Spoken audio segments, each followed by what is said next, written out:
बीते हुए कल का पछतावा और आने वाले समय की चिंता, यह दोनों ऐसे चोर हैं ना दोस्तों, जो आपकी आज की खुशी को चुरा लेते हैं।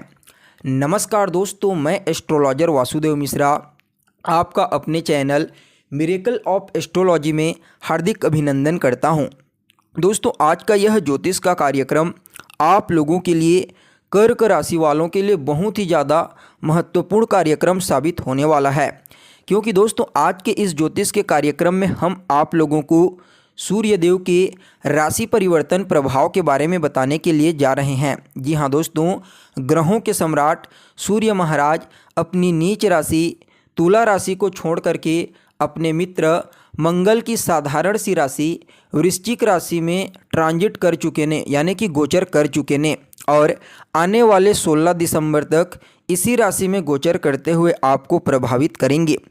उसके पश्चात 16 दिसंबर के पश्चात सूर्यदेव अपने ही मित्र देवगुरु बृहस्पति की मूल त्रिकोण राशि धनु राशि में गोचर कर जाएंगे।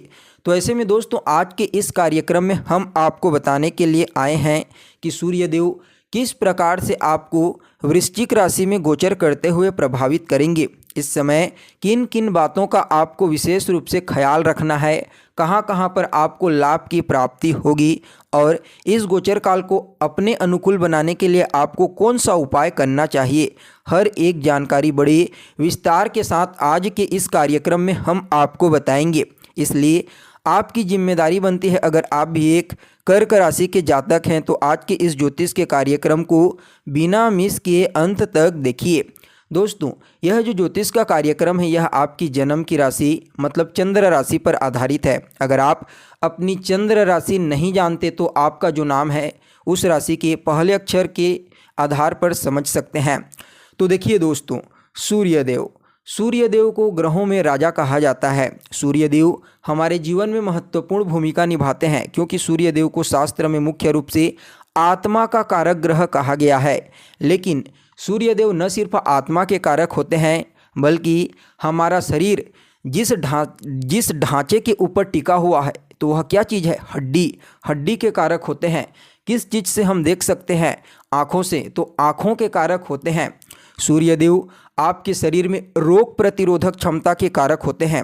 इसलिए सूर्यदेव जब भी जन्म कुंडली में बलवान अवस्था में होते हैं, मजबूत अवस्था में होते हैं, शुभ ग्रहों के प्रभाव में होते हैं, तो उस कंडीशन में सूर्यदेव सबसे पहले तो इंसान के शरीर को चुस्त दुरुस्त तंदुरुस्त और फिट बनाते हैं। उसका शरीर निरोगी रहता है, क्योंकि उसका इम्यून सिस्टम ही उतना मजबूत रहता है कि कोई भी समस्या उस जातक को नहीं हो पाती।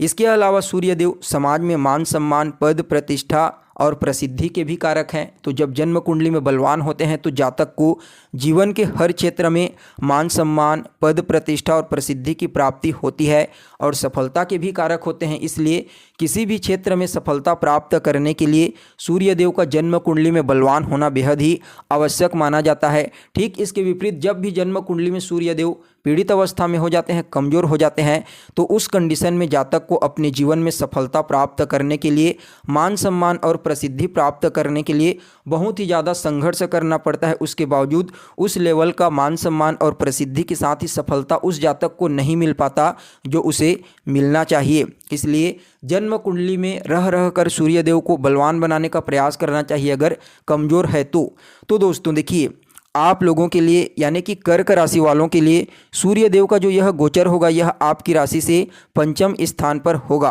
और सूर्यदेव पंचम स्थान में गोचर करते हुए आपकी 11वें स्थान लाभ भाव को दृष्टिगोचर करेंगे। यहाँ पर सूर्यदेव आपके लिए दूसरे भाव के स्वामी बनते हैं, यानी कि आपकी वाणी के, आपके संचित धन के, कुटुंब परिवार के स्वामी बनते हैं। तो देखिए, यहाँ पर कुछ बातों का आपको विशेष रूप से ध्यान रखना आवश्यक है। क्योंकि सूर्य यहाँ पर स्वतंत्र रूप से परिणाम नहीं देंगे, बल्कि सूर्य मंगल, राहु और शनि के प्रभाव में आकर के आपको परिणाम प्रदान करेंगे।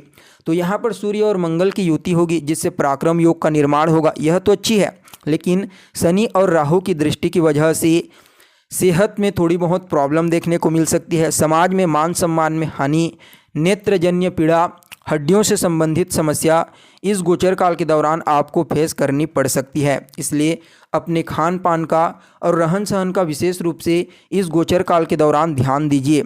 तो दोस्तों देखिए, सूर्यदेव पंचम भाव में गोचर करते हैं। वैसे तो अग्नि तत्व के ग्रह हैं, लेकिन राशि जो है वह जल तत्वीय राशि है। वृश्चिक राशि जल तत्विक राशि मानी जाती है। तो पंचम भाव से संबंधित कुछ मामलों में तो अच्छे रहेंगे, जैसे कि आपको किसी भी फील्ड में सफलता चाहिए तो उसके लिए सूर्यदेव आपको प्रमोट करेंगे, आपको मदद करेंगे आपकी। लेकिन यहाँ पर अगर आप किसी के साथ रिलेशनशिप में हैं तो उसके साथ कुछ न कुछ वैचारिक मतभेद, वाद विवाद होने की प्रबल संभावना नज़र आ रही है। इसके अलावा संतान के कारण भी आपको टेंशन, तनाव की समस्या का सामना करना पड़ सकता है। इस समय आपकी संतान को कार्यस्थल में सफलता प्राप्त करने के लिए थोड़ा ज़्यादा ही संघर्ष और मेहनत करने की ज़रूरत होगी। इसके अलावा अगर आप एक खुद विद्यार्थी हैं तो इस समय आपको अपने पढ़ाई पर विशेष रूप से ध्यान देने की आवश्यकता है, क्योंकि यहाँ पर सूर्य और मंगल की युति बनी हुई है। पंचम भाव में राहु और शनि की दृष्टि पड़ेगी, तो इस समय आपका मन भटक सकता है बेकार की चीज़ों में। इसलिए दोस्तों, इस गोचर काल के दौरान आपको अपने मन पर नियंत्रण रखना है। जितना ज़्यादा हो सके आप अपने पढ़ाई पर फोकस कीजिए, अपना गोल तैयार कर लीजिए और उस गोल को प्राप्त करने के लिए लगातार मेहनत करना प्रारंभ कर दीजिए। खाली दिमाग शैतान का होता है, ठीक इसी प्रकार से अगर आप खाली रहेंगे तो यहाँ पर राहु और शनि अपना प्रभाव दिखाना शुरू कर देंगी। अगर उनके दुष्परिणामों से बचना चाहते हैं तो इस समय आपको अपने आप को पॉजिटिव रखने का प्रयास करना चाहिए। किसी न किसी फील्ड में आप अपने आप को व्यस्त करके रखिए।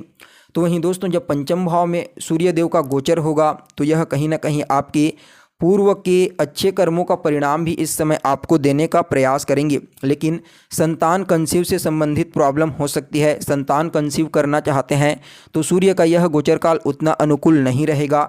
इसलिए इस समय थोड़ा सा आपको ध्यान रखने की आवश्यकता है। तो वहीं दोस्तों, सफलता के मार्ग में जो भी बाधा, परेशानी, चुनौती आ रही थी, उन सभी प्रकार की बाधाओं को सूर्यदेव इस समय खत्म करने वाले हैं। तो वहीं पंचम भाव में गोचर करते हुए अपनी सप्तम दृष्टि से आपके लाभ भाव को दृष्टिगोचर करेंगे। तो यहाँ पर सूर्यदेव आपके लिए लाभ के मार्ग खोल देंगे। अभी तक धन आने के जितने मार्ग आपके जीवन में थे उससे तो धन आएंगे ही आएंगे, साथ में सूर्यदेव की कृपा से कुछ नए रास्ते भी आपको अपने जीवन में धन प्राप्त करने के लिए खुलते हुए नजर आएंगे। इस समय आपकी कोई मनोकामना है, कोई ऐसी इच्छा जो लंबे समय से आपके मन में है, उसके लिए आप प्रयास कर रहे हैं, तो यकीन मानिए दोस्तों, इस समय सूर्य के इस गोचर काल के दौरान आपकी वह इच्छा पूरी हो जाएगी। आपको बताना चाहते हैं, सूर्यदेव का यह गोचर काल आपके दूसरे स्थान के स्वामी होकर के पंचम भाव में होगा। तो आप इस समय अपनी बुद्धिमत्ता से, अपनी चतुराई से, अपने कम्युनिकेशन स्किल से न सिर्फ धन आने के रास्ते बनाएंगे, बल्कि किस प्रकार से धन को संचित करना चाहिए वह भी आइडिया इस समय आपके दिमाग में सूर्य और मंगल के प्रभाव से देखने को मिलेगा।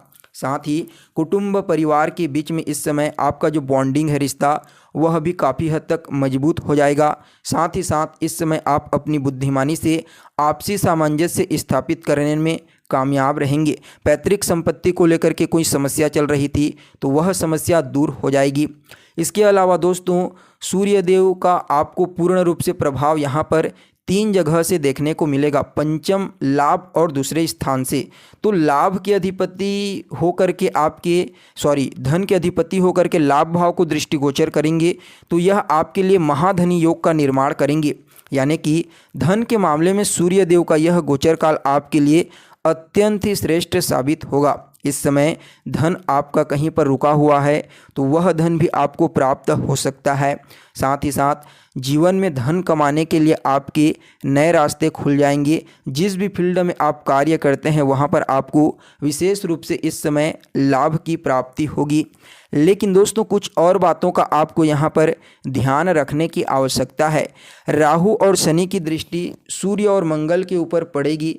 सूर्य किस चीज़ के कारक होते हैं? पिता के होते हैं। तो पिता के साथ कुछ न कुछ वैचारिक मतभेद उत्पन्न हो सकता है। मंगल छोटे भाई बहन के कारक होते हैं।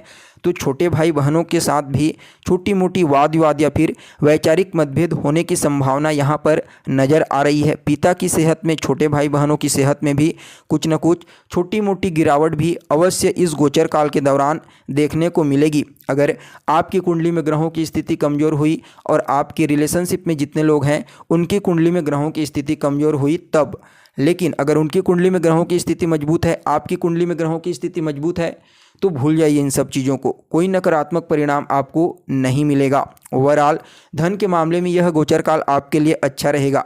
फिर भी इस गोचर काल को और ज़्यादा बेहतर और सकारात्मक बनाने के लिए आपको कुछ उपाय भी अवश्य करना चाहिए। तो आपको क्या करना चाहिए? तो आपको रोजाना सूर्य देव को तो सबसे पहले जल देना है। उसके पश्चात ओम घृणी सूर्याय नमः इस मंत्र का 108 बार जाप कीजिए। आदित्य हृदय स्तोत्र का पाठ करना है। आपके लिए सूर्य का यह गोचर काल आपके अनुकूल होने का प्रयास करेगा। तो दोस्तों, हमें उम्मीद है जानकारी आपको पसंद आई होगी। फिर मिलते हैं एक नए और ताज़ा एपिसोड में। तब तक के लिए हमें इजाज़त दीजिए। नमस्कार।